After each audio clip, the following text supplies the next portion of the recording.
அனைவருக்கும் வணக்கம். கணிதம் கசப்பல்ல கற்கண்டு. இந்த சம் பாருங்க. 5 ஜூலை அன்று செவ்வாய்க்கிழமை எனில் 5 ஆகஸ்ட் அன்று என்ன கிழமையாக இருக்கும் அப்படின்னு கேட்டிருக்காங்க. 5 ஜூலைன்னு கொடுத்துருக்காங்க.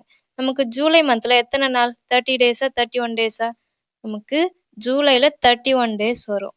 அப்போ 5 நாள் ஆல்ரெடி குடுத்துட்டாங்க. நம்ம 5 நாள நம்ம மைனஸ் பண்ணிப்போமா? 5 மைனஸ் பண்ணிப்போம். 31ல 5 போச்சுன்னா நமக்கு எவ்வளோ வரும்? 26 வரும். ஸோ இந்த ஜூலை மந்த்ல ஒரு 26 டேஸ் இருக்கு. ஜூலைக்கு அப்புறம் என்ன மந்த் வருது?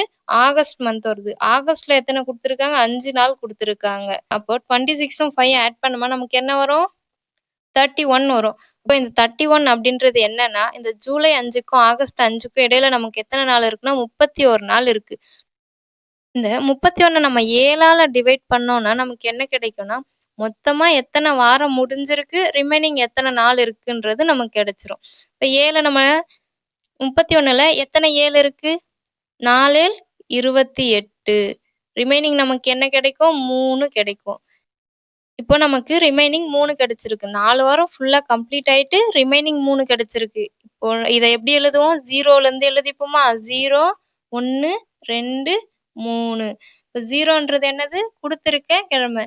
என்ன கிழமை குடுத்திருக்காங்க? செவ்வாய்க்கிழமை குடுத்திருக்காங்க. அப்போ 0 செவ்வாய், அடுத்து புதன், வியாழன், வெள்ளி.